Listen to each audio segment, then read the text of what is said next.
Swara Bhaskar, good to see you. How are you doing?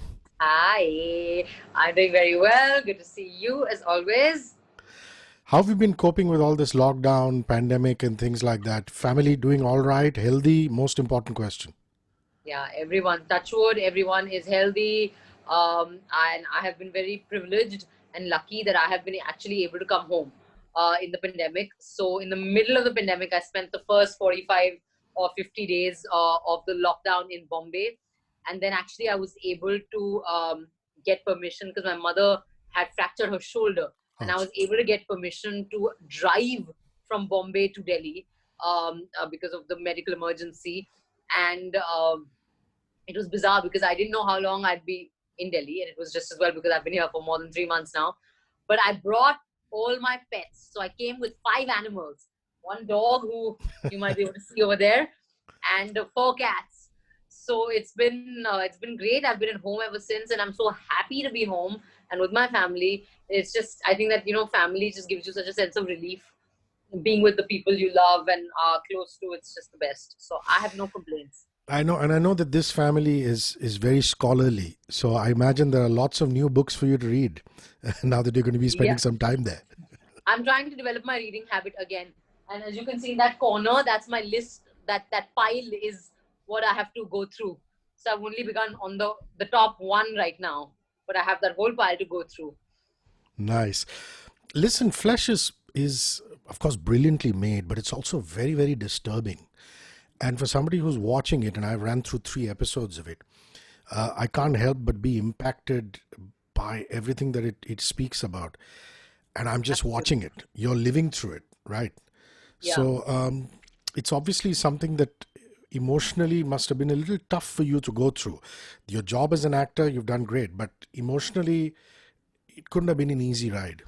So I have to say that absolutely that it is a dark subject. It's a subject that's very burdensome, and there's also a lot that is very damning about this whole subject, right? Because the fact is that the reason why human trafficking is such a nexus and the way it's so global and so organized is because of the tacit and sometimes not so tacit involvement of civil society, of law enforcement, of people like us, and which is something that the show really touches upon, which is that the spotters, the transporters, these are people. I mean, some of them are like college kids. These are people that when we were researching the show, the kind of stories that Danish and Pooja were listening to and hearing were quite shocking. Housewives like renting their houses for this kind of stuff in the time that between 8 and 2 when they're alone at home and the home is empty. So that was actually the most disturbing aspect of the show. I was lucky, I must admit, because I play the cop. So I actually play a very like positive and empowering character, and my character actually represents hope, right? My character actually represents the fact that ultimately the effort that good will win over evil. So that actually, I think I was lucky to be saved from a lot of the darkness just by virtue of the track that I was in. I think that Akshay Oberoi, who's plays Taj, and the other actors, Mahima, um, and all the actors who must have played the traffickers, so like Chaitanya and Geeta ma'am and so many other people, the kids.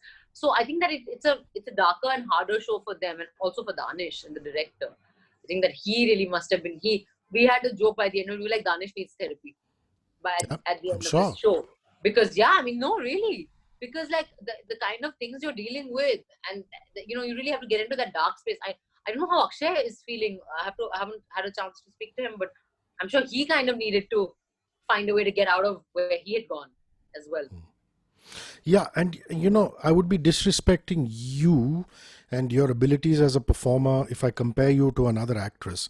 So don't get me wrong, I'm only comparing the writing of it. Yeah, Radha Nautiyal is her surname, isn't it? Is yeah. it Radha? Radha Nautiyal reminds me of Carrie Matheson from Homeland. I don't know if you've Oh seen my it. god. Yeah, Kind yeah, of of like a course I've kind seen of it. like a Yeah, train wreck. She's like a yeah, train wreck yeah, in a lot of ways, but when yeah, she's on the job, she's like completely centered and focused. yeah, yeah, yeah, Uh, yeah, yeah. so when did you first get the script for you I to mean, take home and start reading? Carrie's actually done a great job, right? Like, she's Mm, so amazing in Homeland, and it is such a disturbing sort of show. Also, Claire I think, Danes. Yeah. Mm. yeah, uh, uh, Right. Claire has done such a great job. I think that for me, really, it was there was no question of not doing the role, because it was just it is great part. It's a great character. It's a great story, and it's so relevant and it's so important. So really, why would I not be in it? And I think that because of the nature of the, we wanted the show to be, of course, looking at all aspects, but all the characters, we were really trying to make sure that uh, we are able to chase the story and not lose pace anywhere. So I feel like we may not have, uh, um, we may not have been able to necessarily, like, I think we've hinted at Radha's, the darkness of her that she carries within her. But I'm not. I think we have may not have been able to explore that at the same level as Homeland has, for example, been able to do. But it's a yeah. She is a complex character, Radha, like Carrie was. It's not a. It's she's not a one layer cop, and that actually is what makes her interesting, right? So when did you take the script home to read? Was it a has it been a year since you filmed? So it's almost been a year since we finished filming it. But more, so it's very funny, the script was actually, Danish is of course a friend, and I knew he was working on this project, but they had not cast it. And I remember him telling me, oh, the studio was thinking of this person, that person. And I remember thinking to myself, well, I want to be in this show. But I obviously didn't say anything to him because I didn't want to like step on any toes or any like hinder any processes that were in underway. And then I remember being on vacation in Italy, and I'm sitting at a cafe, and Danish calls me, and he's like, "Listen, what do you want to consider? Like, do you want to read the script? Because like, would you consider doing it?" And I was like, "Wow." I was like, "Well, it sounds great, but send me the script." And he was like, "Oh, but we're in a hurry because we have this time that's opened up, and I already have these dates, and I want to try and film it then." And I was like, "All right, you send me the script first." And I started reading the first episode, and I thought I'll read it over my coffee, and then I'll figure out. And I had to go continue sightseeing. I think I was in Florence or Venice, I can't remember. And I just sat there. I read the first episode, and then I just couldn't stop reading. So I actually ended up sitting at that cafe for the next couple of hours, just finishing reading the whole script. And at the end of it, I messaged Danish, and I was like, "I'll do it." And that's it. So basically, I'd gone on a vacation, and by the time I came back, I had this job, which is great. So that's how it came to me, and that's how I ended up being part of it.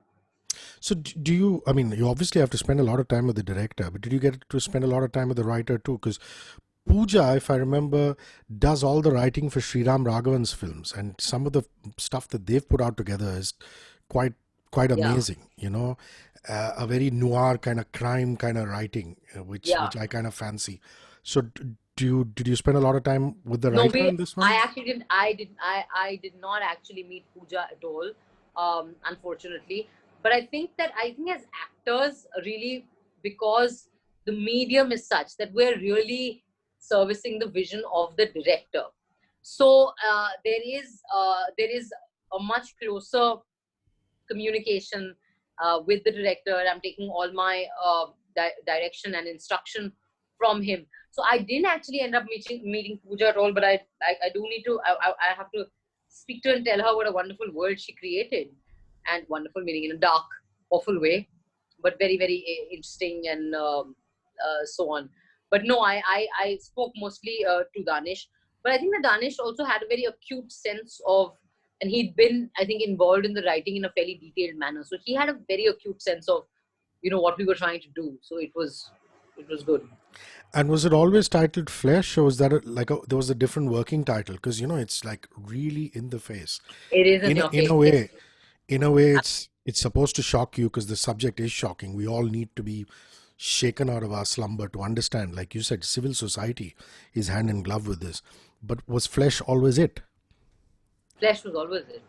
It was meant to be a hard hitting show from the get go. It was meant to be something that is unsettling, something that is disturbing, as and it's a show that is trying to, as you said, jolt us out of our indifference, basically, and out of our ignorance.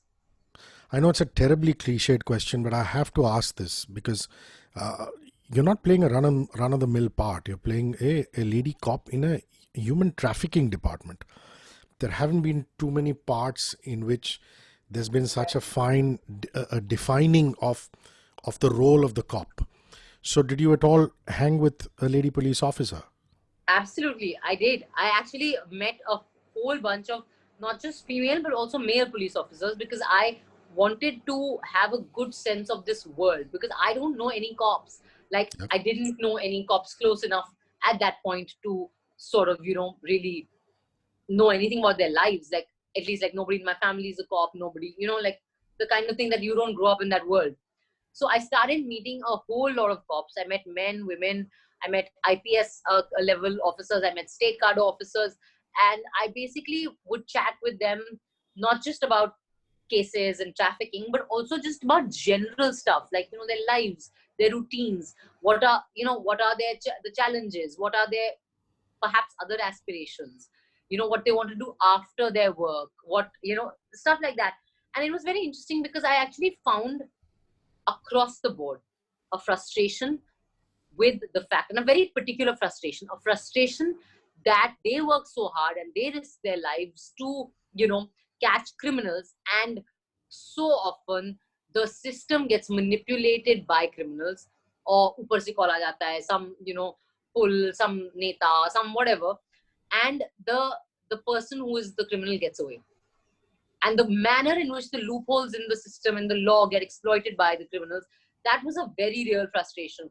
And I found that very interesting. So I basically, and it was there in the script anyway, but I basically took that frustration and I made everything about Radha that frustration. So, she's really edgy. She's always like, so her fight is not just against the criminals. She's also battling the system and her own sense of, how it limits her and how it doesn't allow her to do the work she wants to do. So I found that very interesting, peg for my character. So that had helped me a lot. And you look sufficiently tough to beat up people. There's no doubt on that front, which is a compliment. I'm actually very, I know nobody will believe this about me, but I'm actually very docile and I'm actually very not prone to any sort of violence in a hurry. Which means you're a great actress. So, did you have to work on your physicality at all? So we of course, because you are beating up a fair amount of people. Yeah, I didn't. And getting beaten up. Yeah, I didn't want the body language to be anything that was sticking out like some weird thing. But I had to train to. It was very funny. My physical training involved three things. One was the gun and being able to hold and shoot a gun, which was a disaster because the first time I shot the gun, I didn't realize that a blank cartridge has very real noise. So I actually got, and I've actually posted that video online, I got like tinnitus. Is that what it's called? That ting kind of sound. It's called tinnitus, that yeah. I was, and after that, I just became so scared of the gun.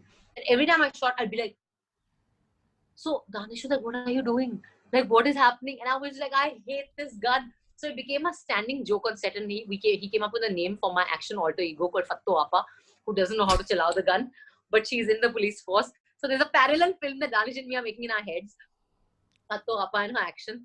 But the gun was the thing, and then of course I was very lucky that Habib Riaz and Danish were able to sort of manage all my gun situations, and thank God for VFX. Then I had to learn how to be rigged on the cable, because all the jumping scenes and all are actually, there's a scene of me jumping from a balcony onto a truck and all that is rigged. And then there was of course the running, where basically the first time I ran, Danish was like, you run like Phoebe from Friends. And I was just like, okay. And he's like, yeah, you're a cop, can you please not run in this like girly manner? I mean, not even girly, he was just like, this is not even girly, I don't know what this is. So I actually took classes for running. And That's interesting. So I worked with an athlete, and he's actually has been a national level boxer, and he's now a yoga instructor, Abhishek Sharma. And he trained me to run because he's been an athlete. So he said that, you have to run in a way that also looks nice. So, how much your legs should be lifted, whether it should land on the toes and on the heels, or everything like that. I didn't realize there was a technique to it as well. So you can see that my running has improved from episode 1 to 8. My running has substantially improved because of those classes. Yeah, and in that aspect, Radha obviously is of great interest to people of the opposite sex, because she's had a few run-ins with males of various sorts and things like that. But I don't think she's very conscious of her feminine side most of the time, because she's surrounded by predominantly male cops, isn't it? Yeah. Except when she's off duty and things like that. What shocked you about Flesh, the script? What is it that, I mean, we all know, for example, that it exists in society, but what is it that really shocked you? I mean, as I said, the one big thing that for me was the shocking thing was the involvement of not as an institution, but sometimes like corrupt individuals, the involvement of the police, and the involvement of common people like us in making this happen. I mean, you cannot have a trade that makes $150 billion in profit, and these are reports of the ILO from 2014, without a huge number of people, common people in society, letting that happen. It's as simple as that. And I think that what was most disturbing for me was that the show really shone a light on our own inner devils and our own inner evil. And I think that for me is the most unsettling part of the show. I don't want to reveal the end, but Sure. there is a very metaphoric moment when Radha discovers something, and it's actually almost metaphorically saying that, the evil lives within us, you know, and is much closer than we even realize, in our homes maybe.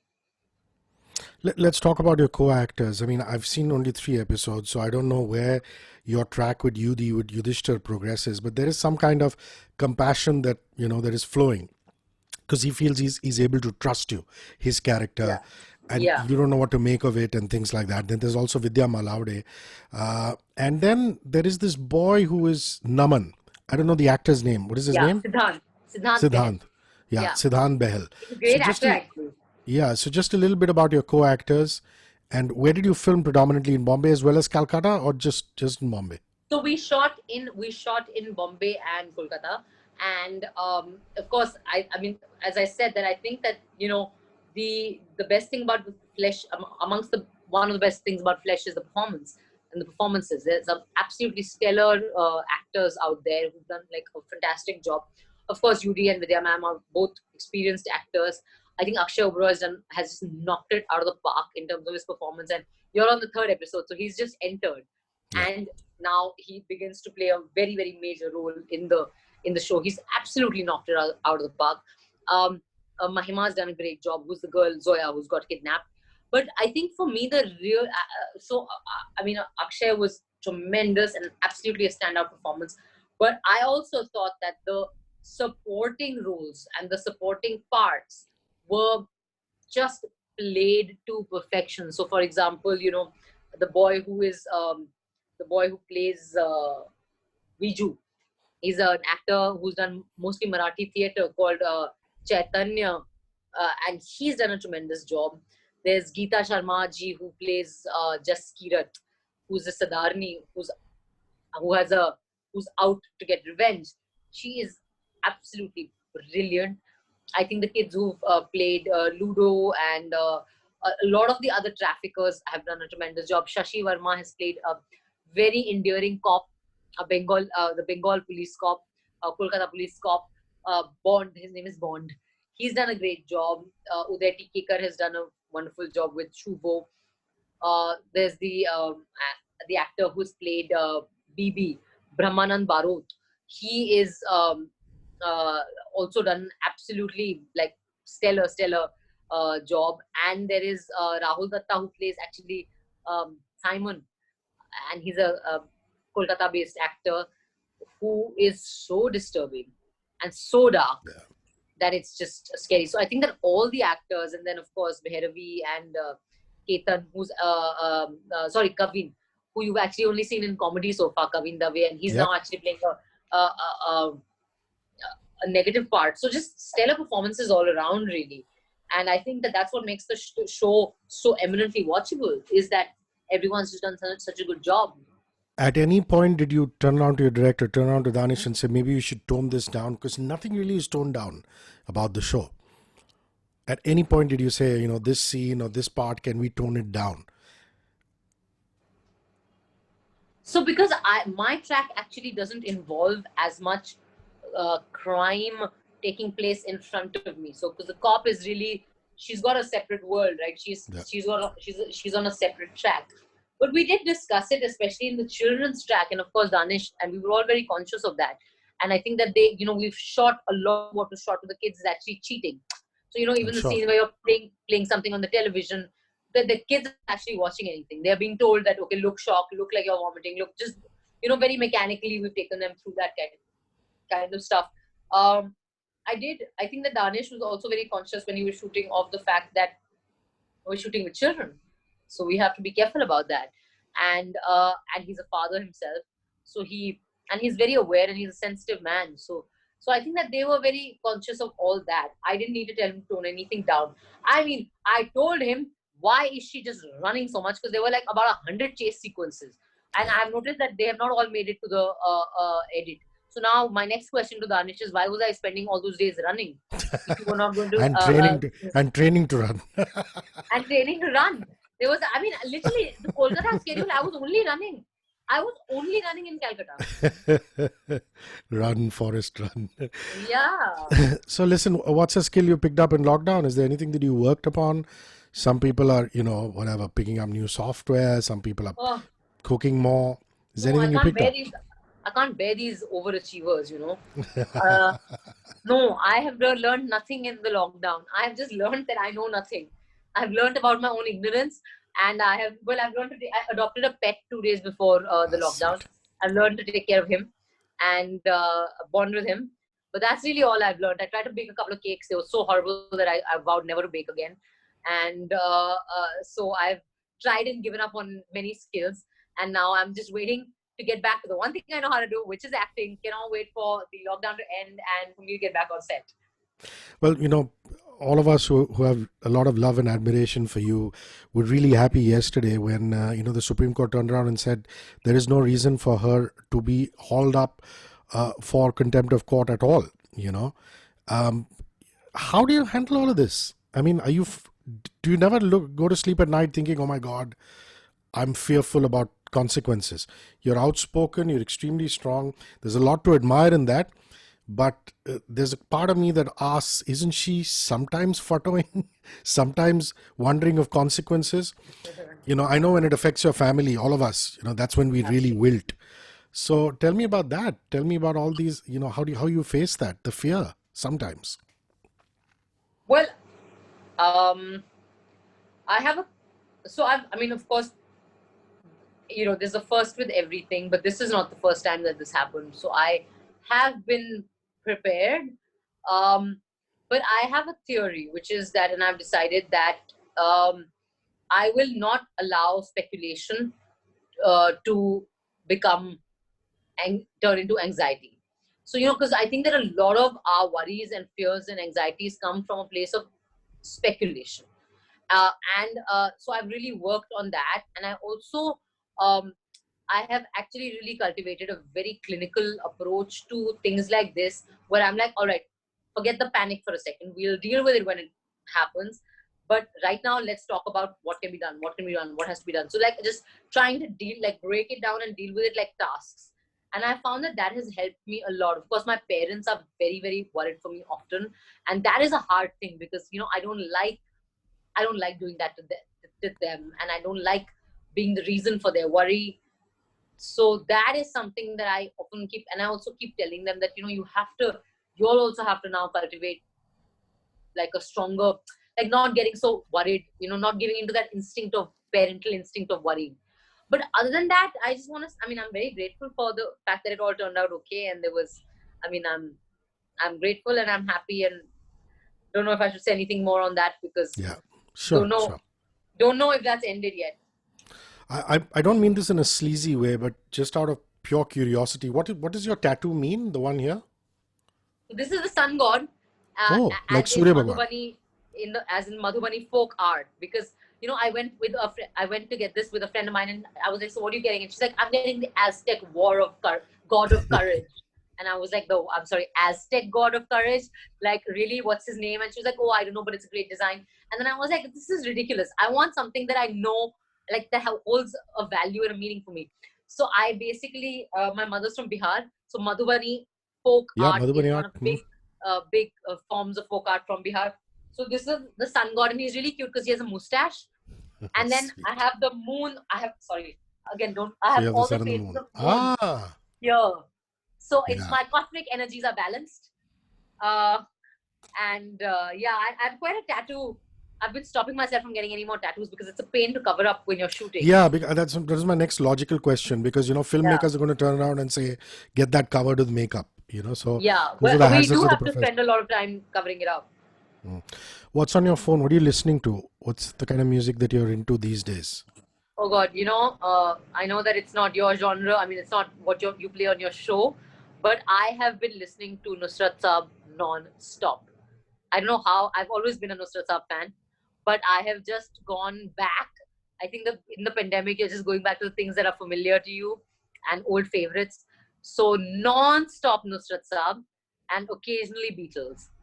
There is a Nusrat Saab with Michael Brooks. Have you heard it?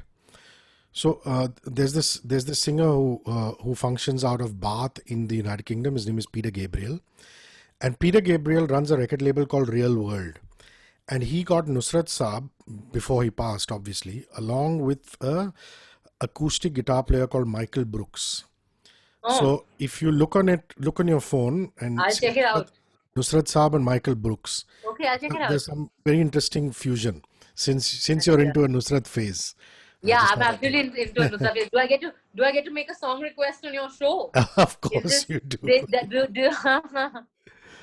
What can I play for you? Whoa. I'm thinking. So you can play any of these three that you like. You can either play "Where Do You Go to My Lovely" by Peter Sarset. How do you pronounce his last name? Where do you go?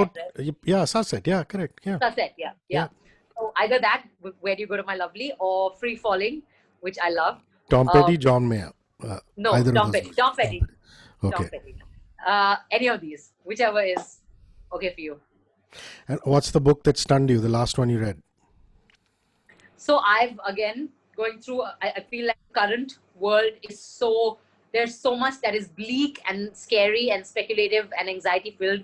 So I wanted to go to a world which had its own set of problems that were not our problems at all. So I've actually just finished reading Middlemarch by George Eliot, who was one of my. I was just like, let's go to Victorian fiction. Let's just go right 200 years ago, 150 years ago. Let's do that. So I've just finished Middlemarch by George Eliot. What a fantastic novel. I just finished reading A Case of Exploding Mangoes by Muhammad Hanif, who's a very, very talented Pakistani writer. Excellent book. This is what I have just finished reading. And a series or a film that you watched other than Flesh that you liked in the recent past? Well, I'm like everyone else. The last thing I watched was Indian Matchmaking on Netflix, and I basically thanked my lucky stars that I was not part of any such process, because I would fail out of that in the first interview. Like, I would be rejected by the matchmaker right there. So, yeah.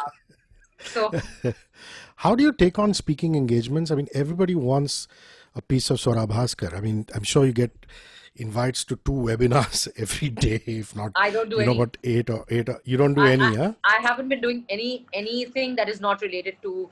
Yeah, I can understand the interviews for the film, but otherwise, I'm sure there's so many people who want you just for plain speaking engagements. Yeah, I actually, it's interesting you asked that, because I really do get a lot of these requests, and I have just found that it's not possible for me to, because then I have no time to do anything of my own, to learn anything, to be able to read anything. I'm trying very hard to write, to work on a script that I've been trying to crack for the last 1 year, and I have not been successful. So one I've written, the second one is proving to be such a pain. So I really, but what I have done in this lockdown has been to write a foreword for a book that has been something that taught me a lot.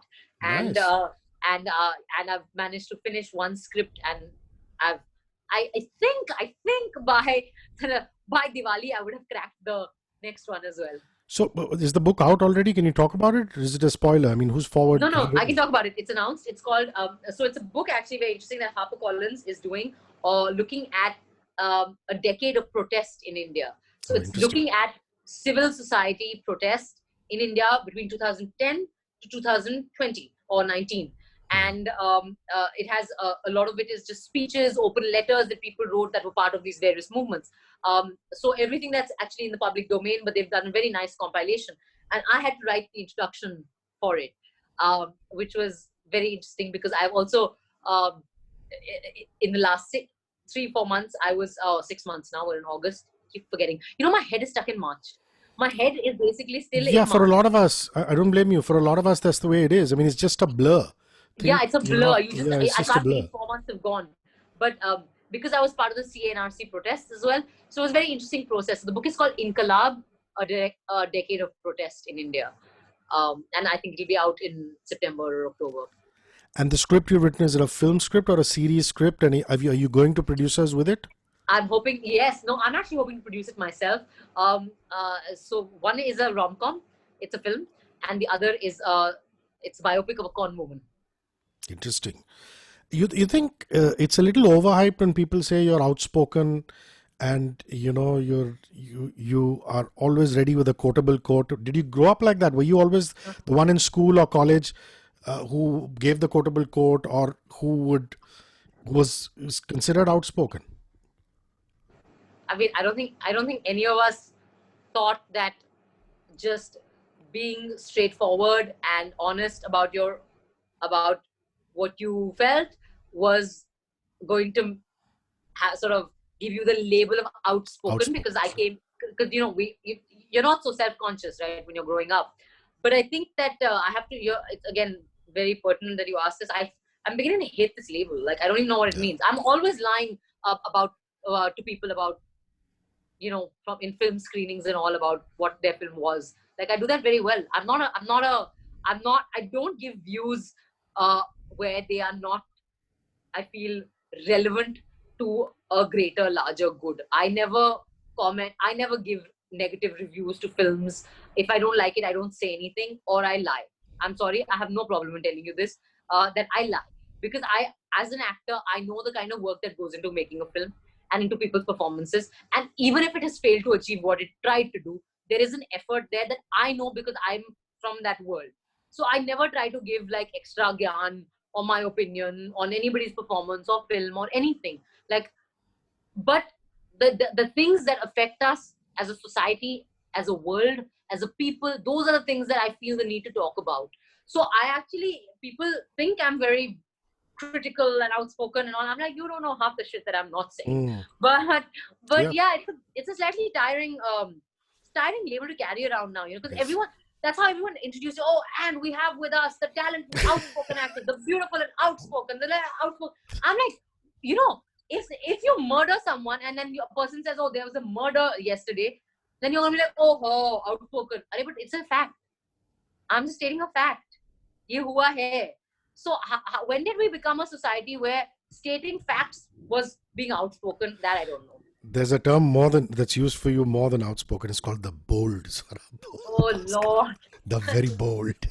The term that I really want to popularize is the boring Swara, because I am so boring. I have no social life. I'm living with my parents for the last 4 months. I'm a fully grown adult person, and I'm like, I have no life. Haven't, like, my few friends, I think, who are in Delhi are soon going to stop meeting me because they're like, we're sick of you now. So I'm actually very homely. Nobody believes this. I'm actually very traditional, good Bahu material. But Indian matchmaking will never believe this. I just homely, don't know how to cope. homely, Swara. Homely Swara.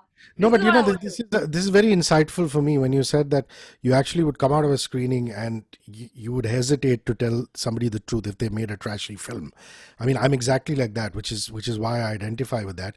But it also gives me an insight saying, there is a perception saying that you just don't give a damn what people feel, and you will say what you say. you're obviously sensitive enough to understand that what you say might have an effect on some people. But then for them that are not sensitive enough themselves, I guess you have to shrug your shoulders and say, you got to move on. Yeah. Absolutely. And I think that we must differentiate. I mean, I really think that I actually spend a lot of time trying not to hurt people, but people's feelings, at least willfully and intentionally. But I will say that I, if we're talking, as I said earlier, about things that are crimes, things that, it's like saying now on human trafficking. I mean, are we really going to think about the feelings of human traffickers? Or the people, like, for example, when the Muzaffarpur shelter home case came out and the minister was indicted and was seen as being in some way part of that, I really don't feel the need to care about the feelings of that minister. I'm sorry. When you hold public office, you have to be accountable to the law. I mean, you have to be the most accountable to the law, ideally, and to the public. So I think that in that, it is true that I do not spare thoughts when we're talking about, at least, okay, before one was born, all the horrible things that happened you don't know about, but at least when jab aapne hosh sambhale and when you came to your own senses, we should be aware of what's happening around us and be calling those things out at least. So yeah, but I get why people might think that I'm I think I should start an alternative Twitter handle saying homely Swara. One is at really Swara, one is at homely Swara. My last question is there some work that is pending? I mean, are you in the middle of filming something when the lockdown hit? And what is it that you go back to? No, I was very lucky because my next release is Bhag Beanie Bhag on Netflix, and we finished shooting that literally 3 weeks before the lockdown, or maybe a month before the lockdown. And I've dubbed during the lockdown. I finished dubbing for Flesh and for Bhag Beanie Bhag from Delhi. So like virtually, never thought. I mean, we did things we never thought we'd do it. I'm sure you have experienced the same thing differently because you seem to be in a very neatly set up room home. This is the radio show. I'm not missing the drive to Parel, 2 hours up and 2.5 hours down. Look at you, and neat little setup you have right there. Yeah, so that's it. I mean, I have my software, the songs are all loaded, and this is boom. This is where I go off from. So yeah, I mean, in that sense, audio is a little easier than what you guys do because you still have to report on set, So we haven't, but shoots are not happening. I think television has started shooting now. But I think real location shoots are going to take some time to come back to. I can't wait to get back on set. Do you have a release date? Do you have a release date for Beanie? I think it's October, November. Okay, great. We don't have a release date. Listen, my half hour is up. Thank you very much. Conversations with you are always amazing. And more power to you. I can't wait to run through the rest of Flesh. Thanks very much, Swara. Take care of yourself. Thank you. And please remember to play my request. Of course I will.